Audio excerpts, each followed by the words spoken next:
Good evening and welcome to Writers Unplugged. This is a series, is a chance to hear your favorite writers or perhaps new to you writers in conversation as if you were eavesdropping on them in a coffee shop. My name is Jen Jumba. I'm a librarian here at the main branch of Cleveland Public Library. One of my favorite things besides reading is talking to writers. It's an opportunity to get to know their craft, what inspires their stories, where they like to write, essentially get to know them better and see them as human beings and not just the name on the spine of a book. And this evening, we are so lucky to have Cara Black joining us as a stop on her national tour to launch her latest book in the Aimée Leduc series, Murder in La Villette. Before we get started, I want to mention a few housekeeping notes. To find out who else is visiting Writers Unplugged, both virtually and in person, visit cpl.org/unplugged. And Max Backs Books on Coventry is our wonderful independent bookstore. They have copies of Cara's books for you. So, brief introduction to Cara Black. She is a New York Times and USA Today bestselling author of 21 books in the Private Investigator Aimée Leduc series and 2 World War II set novels featuring American markswoman Kate Rees.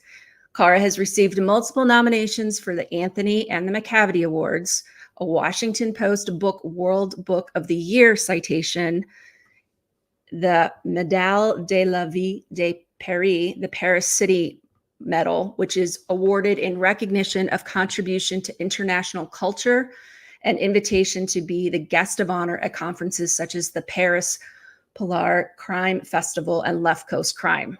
Her latest, Murder in La Villette, was just published a couple weeks ago and is another fabulous story starring Aimée Leduc. As a librarian and a reader, this is a bucket list visit for me. I have been reading Cara's books long before I even knew I wanted to be a librarian. And I'm sure for all of you watching and listening, you feel the same about having a chance to get to know her better. So join me in a warm welcome to Cara Black.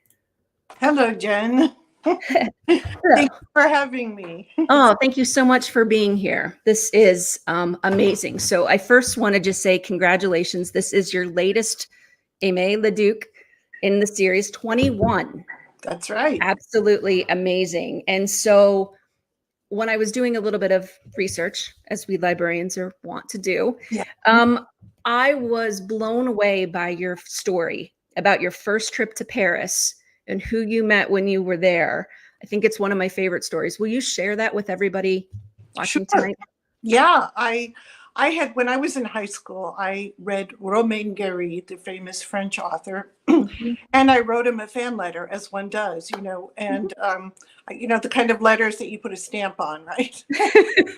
Right. And he was very nice, and he sent me a return, a letter and thanked me for writing him, and was very kind, handwritten, and he put on the back of the envelope his address, 108 Rue du Bac in Paris. So mistakenly, when I went to Paris with my babysitting money, first trip, I went to Rue du Bac because I thought, well, of course, I can just drop in on this famous. Right.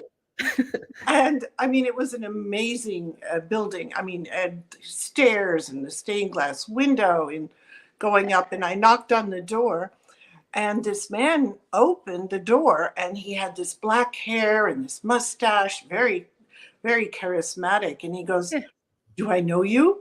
And I said, "Well, remember, I wrote you that letter," like he's going to remember, But he sort of looked at me and he goes, "Oh, let's go for a coffee." And I went, "Okay," he probably didn't know what to do with me. Yeah. So we just walked right down the stairs, down to the corner of his street, walked into this cafe, very French cafe, locals, and we went to the counter, and everyone sort of looked, and then they pretended not to look. And the waiter put a espresso and a cigar in front of him and said, "What about her?" And he said, "Well, she will have the same." So I had my first espresso and my first cigar with this Prix Goncourt winning author, and it was pretty heady stuff. He was very, very generous. So that was my first experience. I was going to say that kind of sets the standard a little high. Yeah. So from then on, I mean, you had a variety of jobs before you started publishing. Right. How have those jobs influenced when you're writing, your books? That's a great question. Probably it's all stored in the subconscious. I don't know. Yeah. But I guess it's that I've met all different kinds of people and different things I did. I was a barista in Switzerland and many other things. And it's always, I get curious and I want to know, who are these people? And I don't know, I sort of just kind of, it's in there somewhere. And then I think about someone I was next to on the bus or someone, and it's all kind of there. So I suppose it's filtered through my writing. Yeah, I think you do a great job, because I think when I read your stories, they're so incredibly authentic. There's not, the characters are multifaceted, right? They're not all good. They're not all bad. And the same thing with the experiences. I mean, just going to a cafe, it doesn't come across as hollow. I mean, it's almost like when I'm reading your books and, Aimée is headed to a cafe, right? Maybe to have a, espresso and a cigar. I can almost hear the din of the cups and the saucers and the chatter of the crowd and the street noises, assuming they're outside on the sidewalk, or the doors lifted so that filters in. It's just a wonderful job that you're able to capture all that as a writer. Thank you. Yeah. And it's like how the light hits in Paris, it's different.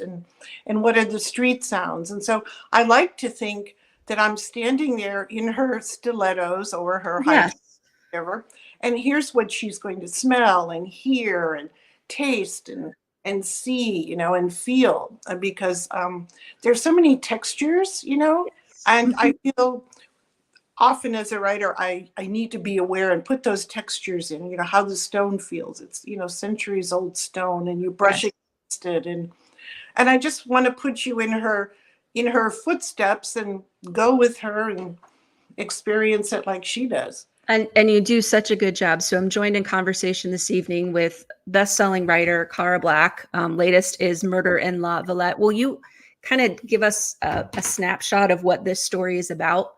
Sure. So it's 2002, and people can still smoke in the cafes at that time. But people are using euros. They've just changed from francs to euros. And I have to say, most of the books they're paying in francs, because that, and I think it's much more sexy. But now we're in the time of the euro. So, and Aimée is a computer security specialist, has an agency, but she's on an undercover job for the ministry. It's very hush hush, and she's working in the 19th arrondissement, which is northeast Paris. And people have often likened it to the Bronx of Paris. I don't know. Okay. And, just kind of, it has a lot of different quartiers. And she's working there, and it's funded by the 19th arrondissement mayor. And so they're getting this funding, but she doesn't like the toxic work environment. She really doesn't like how people are treated, especially Isabelle, who's a cleaner and had been a drug addict, but got her life together. She's helping her disabled brother. And so Aimée is in a place in her life where she's actually in a sort of good relationship with someone. And for once, she has a 3-year-old daughter that she loves and cares for. And however, the biological father of her daughter is really a thorn in her side. He wants to take them all and go move to Brittany, where he's from. Yes. Have Chloe live on a farm. He wants to share custody and thinks they can be together again, but that train left a long time ago. So that's sort of where we start. And she, of course, her partner René at the detective agency is like, "Oh, hurry up with this job. We've got rent to pay." And so a mom who's juggling a lot of things. And then there's a very, I don't want to give too much away, spoiler, but something happens, and she is now a fugitive. she's Yes. a suspect in a murder. So Yeah. So well done, right? And I think one of the things, I know we were talking a little bit earlier, is how much of a character the city becomes. And each, you're going to say it better than me, arrondissement good. is, well, I'm trying, right? Has its own little personality, right? And its own, style and culture, which you capture so well in each of the books, and this one in particular. And can you talk a little bit about why that's important to you to showcase this amazing city of Paris? Sure. Well, I like to show the darker side of the city of life. That's one of the questions, darn it. Well, we could go back to that, Yeah, yeah. but this was actually the last arrondissement Aimée has not investigated in. So I was kind Right. of searching for a story, and I Mhm. really wanted to make it authentic to that place. And it's a bit like the Bronx. It's got some very kind of crimey areas. It's Mhm. got beautiful little pockets. Yes. Got this wonderful park, Mark. and it has a lot of immigrant Good. history. Lots of immigrants moved there because it's near on the canal, and the barges would bring the sugar. They'd have sugar refineries, Right. biscuit factories, very working class. I'd say you'd call it Mhm. sort of working class. But the special thing to me was that even though it's working class, people lived where they worked, because Yes. you could still afford to have a family, and have, in Paris, and Mhm. work nearby. So that's very much and very family community oriented. Right. That's what I discovered doing a lot of research. So I wanted that I hope it came through. Absolutely. I think Thank about Isabel and the group that she runs with, and how they all kind of watch out for one another. you. Right. And to me, that's what it reminds me of, is these close-knit neighborhoods, Yeah. where people kind of keep an eye on one another. And sadly, I don't think our world is always like that today, but Yeah. it's just, people know when something's not right, when somebody doesn't really belong there, when something's amiss. Yep. And then how they all work together to help one another. Yep. I mean, that's just, it doesn't have to take a tragedy for it to happen. That's just who they are all the time. Right. That's So, right. And it's very, I discovered there are 30 synagogues in this area, Orthodox, which didn't know till I started doing research. And right, that was so interesting because there's also a big Arab population. And right. yet one day I heard she was a Jewish woman going home to her apartment, and she passed the mom and pop Arab grocery store on the corner. And a man came out and said, Mrs. Madame Duvaratsky, I didn't see you yesterday. Didn't you have a doctor's appointment? She goes, Mustafa, it was today, and Yeah. whatever. And he goes, oh, good, okay. And they were watching out, like you said, for each other, no matter Right. the different, backgrounds they have. Absolutely. Like, I think it's a perfect example of, how much we have in common, which is Hmm. a lot more than the things that we might not have in common. And if Right, we focus on that, I mean, just somebody's health and well-being, and that they were missed yet the day before. right. That's special, Yeah, for sure. really special. So, the other thing that I absolutely love about your books is the descriptions of the architecture. Like, whenever I read one of your books, in particular, we're reading the Murder at La Villette, which is the latest in the series. I'm just struck by, like, I feel like I'm taking an art history class. I'm taking like not quite a cooking class, but a food appreciation class, right? And all of that is infused. So, like, you have like this wonderful, what used to be a gypsum quarry, Hmm. and it was a dump, and how it's really kind of transformed, and it's become the subject of photos in this particular gallery. And it's just amazing, you Yeah. know. I mean, There's what a marvelous city. Thank you. Yeah, there's so much history in Paris. You dig deeper, you dig a little bit, and you come to another century. I mean, it's all there, or they build on top of And they things. built on top of it, right? Absolutely.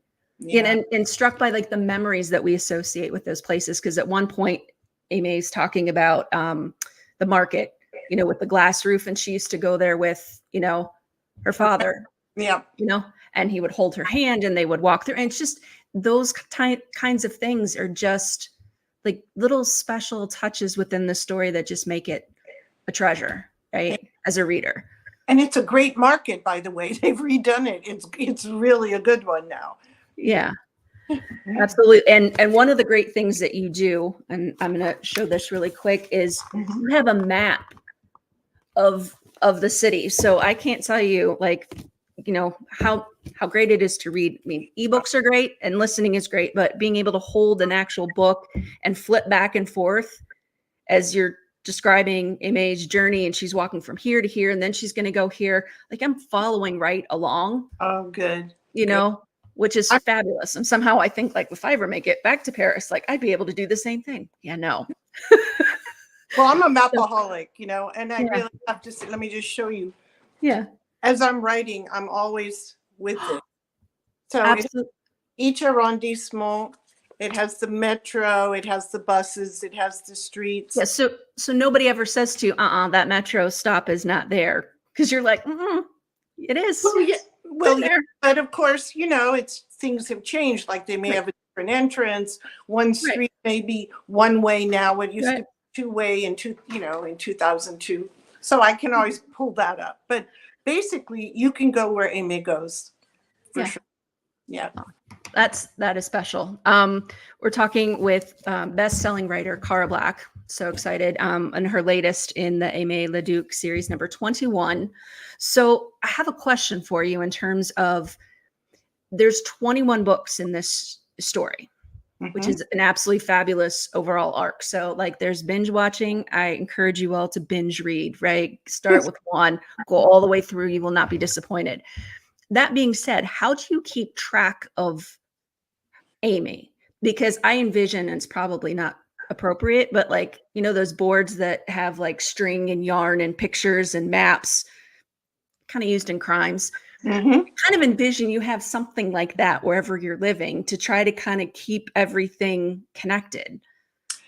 That's a good point. When I started writing, I had no idea that I would finish the book, that it would get published. Wow. My editor would ask me for another one. So I was, I didn't have a contract for 20 books or anything. So it was just, I went to one arrondissement and then the next. And my editor said to me, she had called me and said, well, where is Aimée going next after the first book, Murder in the Marais? And I said, what do you mean? She goes, well, what about her dog and that man she met and, the problems with her apartment? And I went, well, and she said, you're writing a series, aren't you? And so I lied and said, of course I am.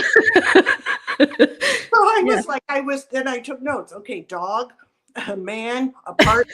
Okay, that's what she'd be worrying about in her next. She was feeding me some things. So it really helped me look at where would she be in her life. Yeah. So, and now that she has a 3-year-old daughter, that just makes my heart smile, to see how, like, besotted she is with her sweet Chloe, like, just adores her, and so you see a whole different side, and in this book, you're seeing her, like, she's on the run, and at the same time, she's a mom, and seeing her kind of balance those two, if balance is even the right word, is impressive. Thank you. Yeah, it's very hard. I mean, but she knows she has to keep her safe, and that's really tearing at her heart. But so, yeah, I mean, but I do look at my last book and I think, okay, well, we were here.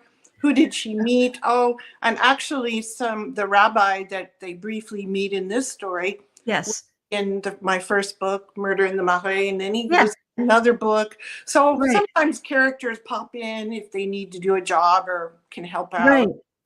So, so then I have to think, what was his name? And, I wish I had all the Bible of everything, and I don't, but. No, you have it all right here, so we're good. I try. Yeah, no, it's wonderful. And then as a librarian, love the fact that she was in the archives, going back and looking at old, things. So it's just wonderful touches. And this is set in 2002. So how do you kind of keep track of, the things that we have now that we can't imagine that we didn't have in 2002? I mean, how do you kind of keep that so that it's authentic to the time period, but still? Right. No, that's a good question. And people always, there'll be someone in the audience who's much younger who'll go, why couldn't she just Google that? Google not where, it was very different. It was in this guy's garage down in Silicon Valley down. Not, Right. not what it is now. Right. So I actually, I have a neighbor, and he's French, and he is a, what do you call it, computer engineer. Okay. And so he said, so I'll run some things by him. Were you doing this in 2001? Did you? No, Renee needs a router, because we had routers at that time, and they were. Right. So he kind of, was there Wired magazine, and, so I have to really kind of, I run things by him. And also I liked in this story that she didn't use computers so much. No, it was a lot she didn't. more on the boots on the ground. Yeah. Because everything I find when I talk to my friends who are writers, I say, how, and they said contemporary novels. Maybe you ask this of other authors that visit, how do you deal with the technology?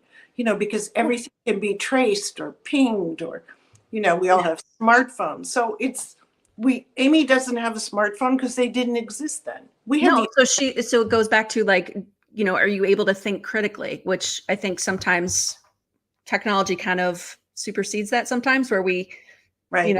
Now, like when I was in Paris, it was like, there wasn't like Google Maps and that type of stuff. You actually had a map and you walked and, found where you needed to go. Things were a little bit different. So I can appreciate that. And so I'm like watching, reading, following her, and how she's changing from one thing to the next and changing her appearance. And it's mind-boggling. There's always traces when you use electronics. Yes. And I'm bringing this to Paris, even though I have Google Maps, because I'll be on the metro that gets stuck in a tunnel and we have no Wi-Fi, but I can figure out.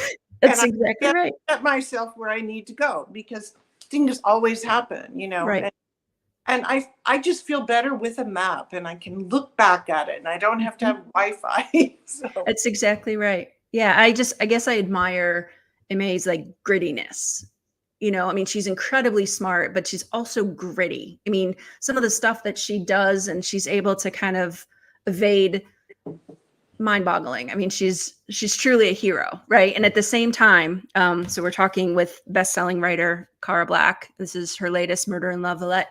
One of the opening scenes, like her stepping up and defending Isabel from the creep that is working in that office. I was like, that is so her. Like, that is essentially who she is, that she does it not just when there's, a crime involved, but she does it with just, I want to say, people's ordinary actions, abhorrent behavior. But, it just was refreshing to see. Like, you stand up, you see something that's going wrong, you stand up and say something, and what a difference it makes. Yeah, it was. I really thought, here's Isabel, who's got so much on her plate, and she also has some secrets, but like she could be, for her, it was really important, and Aimée knew that. And well, thank you. I wanted her to step up and just say, hey, not right. Yeah. Not right. Exactly. And then like try to document. She pulls a camera out of her, like, it's fun.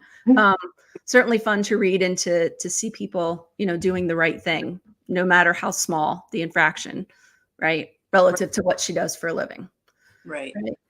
So, so I'm joining conversation with best-selling writer Cara Black. So one of the things, and I'm sure I'm not alone, that you capture the emotions, right? That a lot of times being a writer and you're doing, writing a mystery, there's something to be solved. We, eventually learn, who does it, what was done, but what you're able to do, and which is such a great thing about writers, is the why. That you can come to understand why somebody acted the way they did. Might not agree with it, might not condone it, but you understand the why. And then as I'm reading this story, and then the number of people that could have done it for various reasons, I think you do a wonderful job of capturing that. Thank you. And what I learned, is, and especially when I talk to French police, who I take out to lunch and wine, and they are very much, some of them who've been in the business a long time. They, good people do bad things, bad people do good things. I mean, it just kind of like depends Absolutely. where you're at and what's at stake for you, because everyone has something at stake. Right. And often they said, I get some people in for routine questioning. I know they're lying, but I find out they're lying because of a totally different reason that has nothing to do, that involves them in the crime. But so Right. we all, kind of pull back and our problems with authority or whatever, or we Right. were, I don't know, someplace we shouldn't have been, but we can't say that, so we lie. Right. And so, I mean, talking to these French police, I mean, they have antenna and radar. They can really laser in on something. Absolutely. One I of the things I'm really fascinated by is, body language, right? But Right. one of the things I think that police officers do, or law enforcement, is the micro expressions that they're able to read, that like fraction of a second to know that somebody's not being truthful, or Yeah. that they're hiding something, or that something is incongruent with what they're saying. To me, it is fascinating that they're able to read that like right off the bat. Yep. Whereas like the average Joe would probably be like, "Oh yeah, she said she wasn't there, didn't kill him, no problem." Right? Right. They're able to pick on that subtle nuance that then leads them in a direction of questioning to, get to what they need to get at. So, Right. And Amy often thinks of her father because he had been a policeman. He mhm. lived and found, worked in the agency, but she's always thinking what he would say, because Oh, he was really good at it. And he would, what would he do? Or how would he have approached this? Or what am I not looking at? And so mhm. I'm very lucky that down the road at the beginning, that her father voice would come to her head, and Yes. like, think about that. What does that mean? What? Right. As I was reading this, I kept jotting these down, and like I came up with like 12, and I was like, "Oh, what a perfect calendar for the year," right? This is like Amy's father's like wisdom. I mean, things like um, you go with what you find, and then you go to the next, and you're always adapting, and you're always willing and ready to pivot, right? Start simple. There's a reason the crime happens where it does. Think location. So it makes me think like location, location, location, why somebody chooses that, because Right. they know it well, they know how to get away from it, Exactly. they know how to access it. Yeah, so these lessons that you weave is also one of my favorite parts of reading her stories, because I can hear like, the same lessons, echoing for her.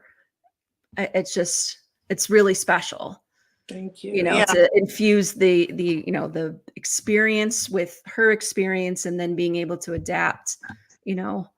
Yeah. And Malek even thinks about that because her father, Yes. Jean-Claude had been a teacher at the police academy. So, they remember that. And their powers of observation, I mean, that takes, okay, experience, honing your skill, Right. looking out for things. But one time I was supposed to meet my friend, a policewoman, said, "Oh, I want you to meet this other guy who knows the area. So he's going to meet us and we're going to take a walk." And I'm like, "Yeah." I was waiting at this near Gare Saint Lazare, and lots of people coming out of the metro and everything. And I was standing there, and and all of a sudden I felt a tap on my shoulder, and this young man said, "Ah, Madame Black." I went, Yeah. "Yeah." And I was like, he goes, I'm one of the, he didn't say I'm a fleek, he said, Yes. "Hi," Yeah. whatever. And here we are. And I thought, how did he pick me out? Unless I look like a sore thumb American, I don't know. But I was No, I don't think so. very, Yeah. I was like, I wasn't the only one who was standing there, right? And Right. he knew, I thought, wow. Yeah, their powers of observation. I mean, I don't know how you quite test for that, or, how you measure, like you would on a scale for spiciness, right? I Right? don't know. Like, how do you, to be able to do that is, Yeah. you know, and, one of the things that you bring up, so I'm joined by best-selling writer Cara Black. I'm talking about her latest, The Murder in La Villette, the 19th arrondissement. Right. Eventually I'll get it. But talking about this, and, there's always a case that a detective or an investigator has that they don't solve, that haunts them. So this is infused too. So it's, that elevator pitch to talk about the story, but then when you start talking to, like, there's so many nuances to the story, from her father's lessons to this old case, and does it, reappear, all these years later. And, that to me is amazing. So in your research, when you're working with the flics, do they ever talk about a case, that haunts them? Yeah. I usually, not right away, but after I know them a little or we meet a few times, I will ask that, and they always have one. But the story of this story about the old case was never in my purview. I didn't know about this. And when I was meeting a flic for lunch, we were meeting in the 19th arrondissement because he lives there. And we were going to walk around, and we met for lunch. And on the way to the restaurant, I heard on the radio that a serial killer who had eluded the police for more than 30 years had been discovered. And I was like, wow. And so when I went to the cafe and met him, I asked him about it, and he goes, oh, yeah. And he goes, that's true. And I said, really? And he goes, yeah, his composite sketch was in every, because it happened in the 80s, they didn't have photos, in every police station in France. Wow. He included them. And he goes, yeah. And he goes, I said, really? And he goes, yeah. Do you want to see where his first victim was found? I went, what? It's around the corner. Wow. And I went, okay. It was kind of creepy. But yeah. It happened in the 80s, but it turned out this person, supposedly first victim, this young child, around the corner from where we ate. So we went by there. I could see as we were walking there and clumps of people on the street, because there's lots of apartments and, little shops, and people were in groups talking. And I think they were talking about this because after so many years, this person had been discovered. And it was, it was sort of a collective weight of memory as I talked with him about it. There was this echo of not so distant past. And, the ghosts are never that far away. And no, they are not, are they? So it happened in that neighborhood. It happened on that street. And I was like, and he looked at me, goes, you're always asking me for a story. What am I giving you right here? I'm like, right. Wow. So it's inspired by, it's not, no, it's not the same crime, but nonetheless, it always makes me think, where do you get your inspiration for? Because, so far Amy's been involved in 21 incidents, right? So, where did those little nuggets come from that you use to kind of expand upon in the stories? Well, just like that, Just like that. Yeah. Yeah. It happened. It was just I sort of took it as, this is meant to be. And I didn't really want to write about a serial killer. And I think for me, it's more about the victims and the family and that generational trauma that exists. So that's, hopefully I pull, that comes across in the story. Absolutely.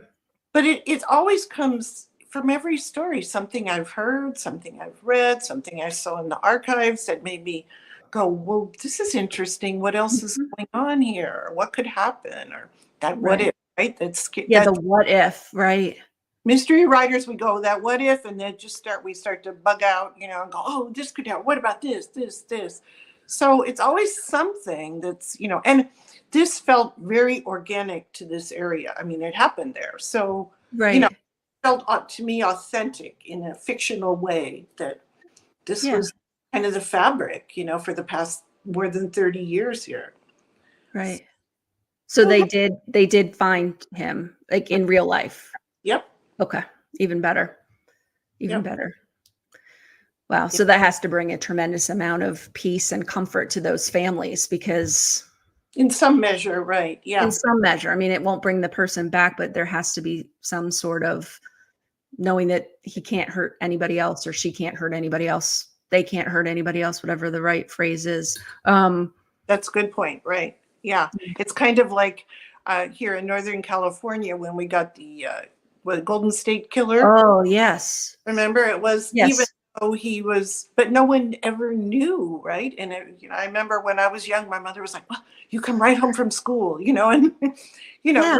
we have that in our kind of DNA Yeah. because In your psyche. Yeah. It's probably like always in the back corner of your brain, yeah, Absolutely. so that's So I'm thinking, it makes me think, we were talking a little bit before about technology, right? And your neighbor mhm, who's, the French computer engineer guy. Do yeah, you think people have a harder time getting away with stuff today because of all the well, traces we leave, right? Cameras and, they're almost yeah, everywhere. And, how do you live off the grid without, right. I would think so. I asked, Val McDermott, yeah, yeah. So I saw her at a conference once, and I said, Val, you have all those CCTV cameras in London, and they're in the right. tube and blah blah blah. How do you get away with it? She goes, oh, hoodies, and they're always broken. I'm like, okay, well, Okay. we can always have things broken for only a period of time. But yeah, Right. I would think, not that I write at this time, but you No, you don't, which is nice, right? Oh, I know. But you Right. have to avoid it almost. You have to write a story. Either you're going to use it and surpass it or use it in a fresh way, I would imagine, or Hmm. avoid it and try and be off the grid, in some way because there's always a trace. I met a spy and he was a real spy, like Okay. honest to God spy in Paris once. And I said, well, why didn't you, asking him something, why didn't you just, text him or something? He goes, never. I do not use any electronics with my contacts. I Ooh, have cell phones, but I don't use my cell phone to contact my agent or whatever, or my informant. wow. It's all paper. It's hand brush or hand. You're walking down the street and Yeah. hand, I forget the name, pass Yeah. brush, something. It's old school. It's Yeah. a paper in your pocket. You burn it. You use yeah, burner phones. Okay, they can, but still, I mean, No, there's but still, yeah. yeah. So It's there, funny because I watched The Americans, and that was about spies that yeah, were Russian. Right? Okay, love the series, but all of the things that they went through, so that there were no traces of things, all the drops and the things being burnt, to your point, and to continue to do that in today's day and age. I mean, that's not easy. right. So I don't know, but I imagine you've got to have an AI and the look, what is the facial recognition and all. Yeah. I mean, because that's everywhere. I mean, a lot of airports are now putting it in. So, like, when people are walking through particular passageways where everybody's kind of funneled, their pictures are being taken. Right. Well, Amy For doesn't have to worry about that. So no, which is great. No, she is like a master of disguise. You know, and one of the things I love. I mean, there's so many things I like about this character. Like, I just want to go meet her for a beer, but um the fact that she's so fashionable when she's in disguises, right? Like, she's wearing stilettos. I was like, dude, how do you walk through Paris in stilettos? But much less run, but yet she does. well, And she, how transformative the outfits are, thoughtful to making sure that she goes in one way and comes out another, and it's not like she's wearing like outfits on top of outfits or carrying a giant duffel bag. yeah. Um, Well, she's French, so she sort of has that innate skill, but right, true. but but she sort of thinks in those terms. And I mean, she's worried about her 3-year-old daughter. If she Yes, doesn't find the perpetrator, she could go to prison, lose her business, not see her daughter. So there's yeah. so much at stake At for stake, right? she's really got to be on her game and figure it out. But it's true. I mean, I watched a lot of there's a famous woman who worked for the CIA. She helped the agents do disguises. Okay, Joanna, it's really great. I'm sorry, I forget the name, that's but okay. she has one video, like a training thing for CIA agents or in the Okay. field, where there's a man walking down sort of a slope street in New York City. And she said he's going to change and look completely different when he starts at the top of the street and Yeah. then goes down this little hill and he ends up at a door and he looks totally different. How he walks, he keeps his gait the same. He walks, he takes off his blazer, turns it inside out, puts on Yeah. glasses, a cap, Yeah. has bag and kind of has a different type of walk when he gets to the door. Yeah, gate, right. Yeah. Right in, basically kind of in front of you, Right. Wow. And My well, God. he's hiding in the group of people, but we're always looking for him. It's amazing what you can do. Just changing your gait, or how you swing your arm, or lift your head. Right. Yeah, all our little tells, and Yeah, to be deliberate to do opposite of that which we normally do to throw someone right, off. right, Wow. right. She said the hardest thing is the way people walk, because you really, so you can put a pebble in your shoe, something simple that will make you walk differently, because Interesting. that's, I mean, we all, especially if we want to get somewhere, right? Right. Yeah. Yeah, exactly right. Yeah. Oh, this is amazing. So I'm joined by best-selling writer Cara Black this evening, talking about the latest in the Aimée Leduc series, Murder and Lavalette. Do you ever think when you're writing that like you could possibly help people get away with stuff, or no, because we have so many cameras and traces and technology today? I think I'd be a very bad detective. I would just be awful because Yeah. I mean, I get to observe things, take notes, Right. and then I get to come home and I can make her smarter, and, kind of stew in my brain, and she can be a lot more sharper and quicker and faster than I am. So I think I would be worried too much about how these, but, I don't know. I think I wouldn't be a greatest judge of character, though I can read people, but I Yeah. don't know if I would read people in enough time. I wouldn't be a good detective. But I often suggest things to my friends if they want to get away with a crime, Okay. This is good, right? Like probably you don't use a normal internet browser, right? It's probably like something else. Right. Well, I just learned today, like Google Incognito, like they just had to settle a lawsuit that the incognito wasn't so incognito after all. I was like, huh, who knew? The really smart people who have money hire people to wipe themselves from the internet, which is very hard to do. But there's no trace anymore of them, and that takes quite a lot of doing. So I think Yeah. I always thought, well, Amy could do that in her next life. She could be the person who wipes everything. Yes. And, because that's what you want. You just don't want anyone to know where you are. Right. For reasons. We all have our reasons, but Absolutely. yeah. So, Wow. but Can we talk a little bit about Renee? I think he's one of my favorite characters that complements Aimée. Just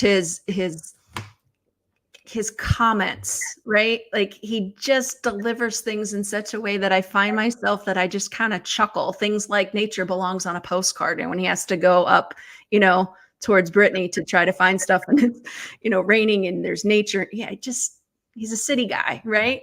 totally. So when he just is like, yeah, nature belongs on a postcard, I was like, that's pretty funny, Yeah, he gets baptized, right? Baptized. Yes. Eagle. So he's really like, Yeah. Nope. Poor guy has to get seasick, and it's rough. It's a rough there.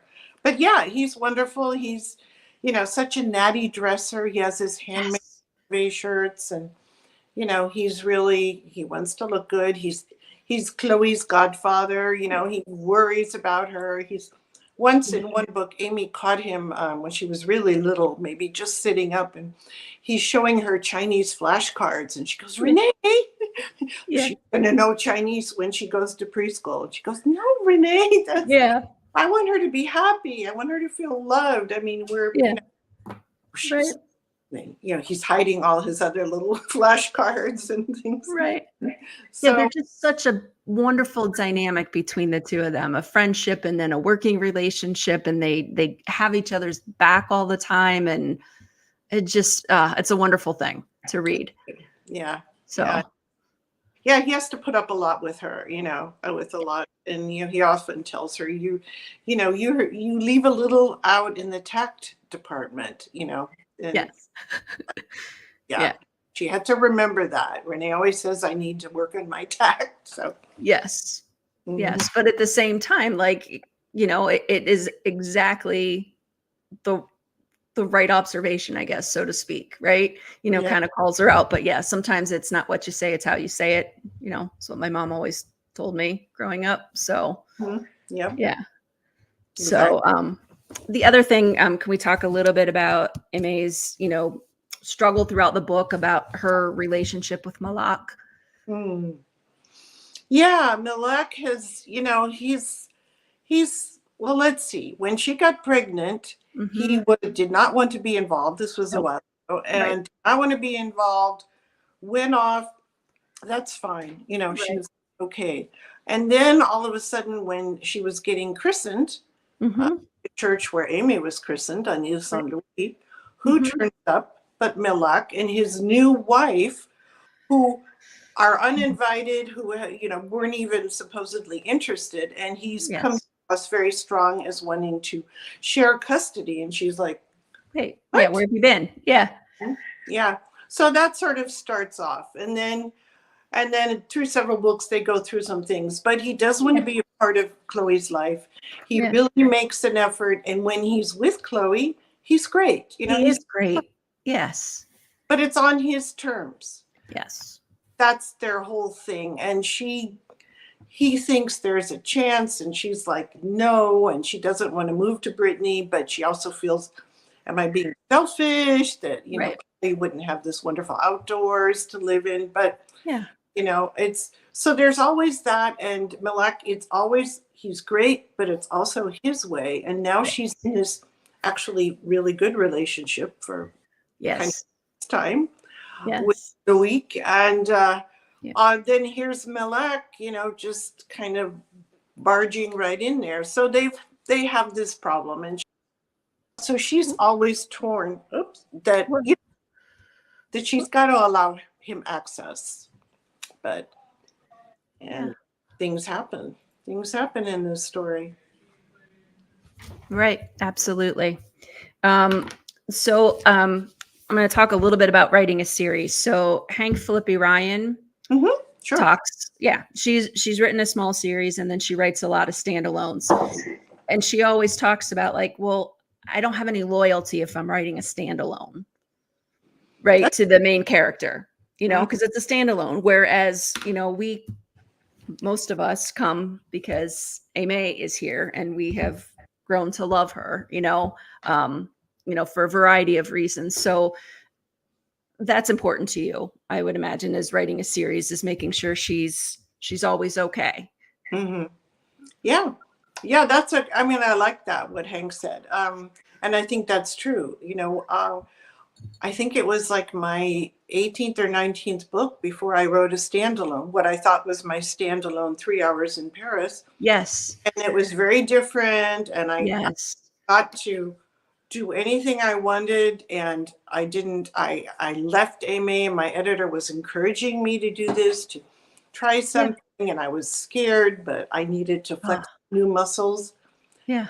So I thought, fine. And I wrote it. And it's true. I could have done many things. I had no loyalty to Kate, even though I did. But, oh, absolutely. Yeah. There was so much that happened to her, and she went through the ringer.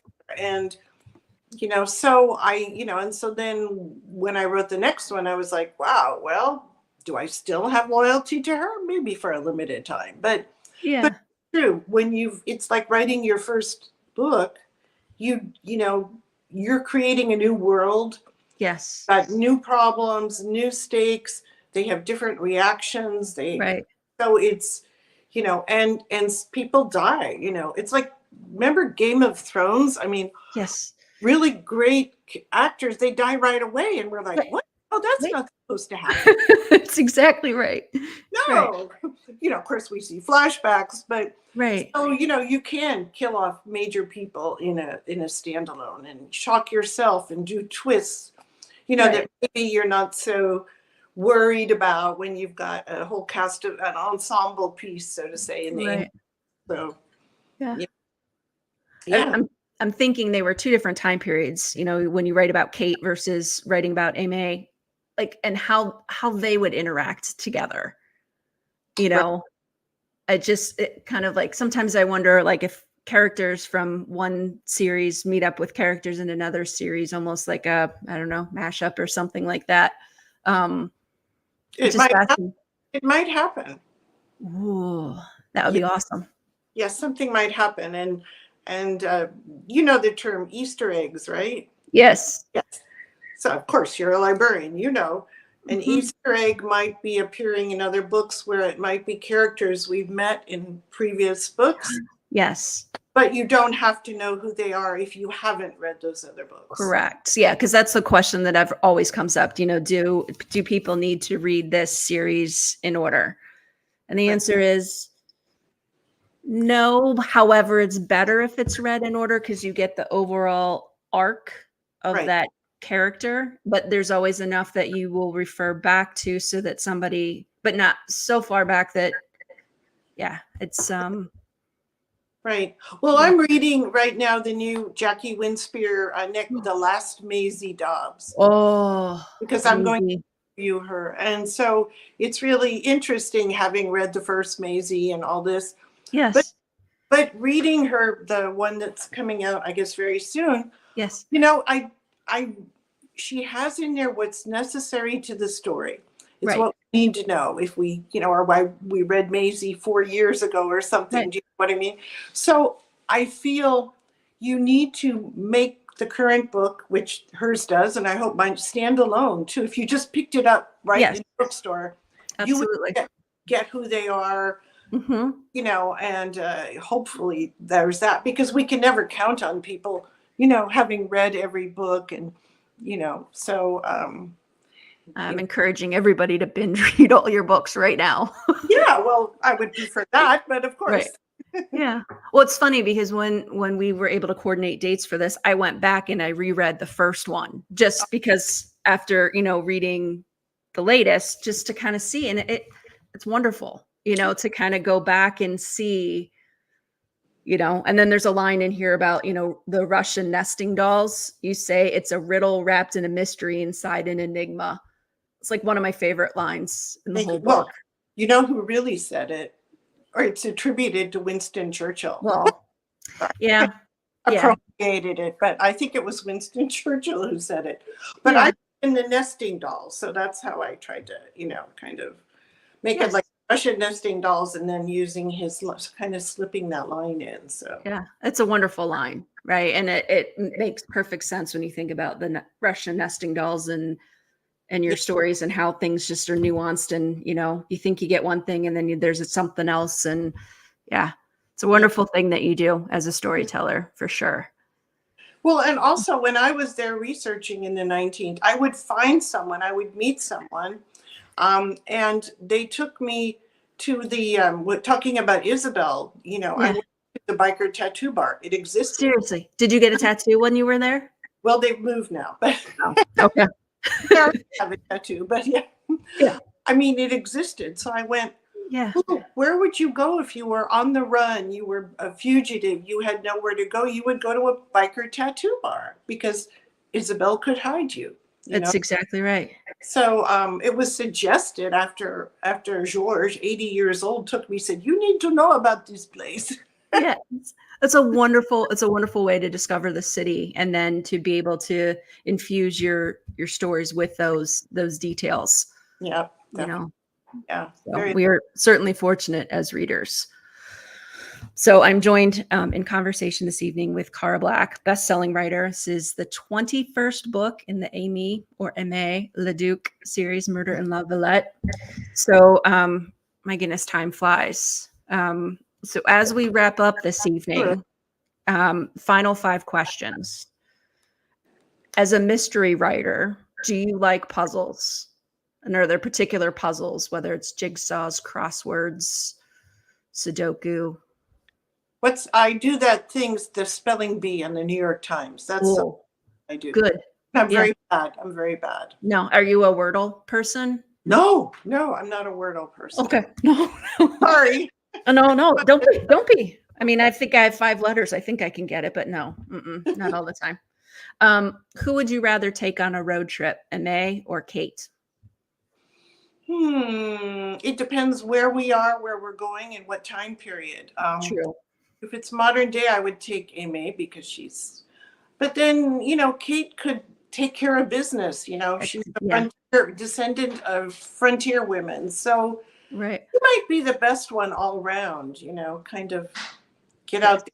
She can shoot. So that might be an I was adage. gonna say, like, hands down, I would take Kate, but that's just I like Aimée. I feel like I know her better just because I've had, several books to know her, but the fact that Kate can shoot as a markswoman. So, if you could live in any part of Paris, which one and why? I fall in love with them when I write about them, even though I Mhm. maybe I didn't like the 19th before I really immersed myself. And now I really like it. But I think, of course, I would always want to live on Ile Saint Louis, where Aimée lives, Yeah. because I don't know. Yeah. Second, but that's where Aimée lives, and you know, Yeah. and then I would, of course, live in another part of the Marais. Yes. Yeah, but I like to be near the water. Yeah. Near the sun. I'm in Cleveland and I'm not far from the lake, like a half a mile from Lake Erie, and love being Yeah. near water. Makes a huge difference. What is the best kept secret until now about Paris? Whether it's food or a restaurant or a site, Hmm. stuff that an ordinary person, wouldn't know about. There's some cafes where Hmm. you can get an espresso for €1. €1, and it can, Yeah. and pretty darn reasonable. You can't do that here where I No. live. Uh-uh. There's some cafes where you stand at the counter, you get a cafe for €1, and they're, so I, Good to know. yeah, I think and if you go to the market and you talk to people, I mean, it's, if you can live cheaply in Paris actually and eat really well. Yeah. I don't think there's a bad food in Paris, but that could just be me. And then the final question, if you could listen to one musician or band for the rest of your life, who would it be? Django Reinhardt. Oh, good choice. I listened Yeah. to him when I was writing the Kate books, Okay. because he was, during the war, Right. and I actually met one of his descendants, and I just loved that. I mean, Wow. grandchild. But And I, still, yeah, I mean, in that famous Woody Allen film about Paris, yeah. remember when so they play a lot of Django, and I Yeah, feel that music is just so evocative. absolutely. This has been an absolute pleasure this Thank evening. So, a huge thank you to all of you who are watching and listening to us and having this amazing conversation with Cara Black. Binge read. There's 21 books to get caught up on. The Murder at La Villette is the latest in the Aimée Leduc series. Thank you to our tech team for making sure everything ran smoothly this evening. you. A huge thank you to Max Backs Books, who has copies of Cara's books just waiting for you. And then a huge thank you to you for joining us this evening. This made my whole, I was going to say, day, month, year, career. You're Yeah, very nice, Jen. Thank you yeah, so much, and yeah, have a good time at PLA tomorrow.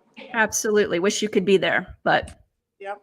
or BoucherCon, I don't know if you're going to that, but Left Coast Crime. okay, that's on my list for next year. So, Okay. but a huge thank you to all of you. I'm Jen Jumbo with Writers Unplugged. Thank you and happy reading.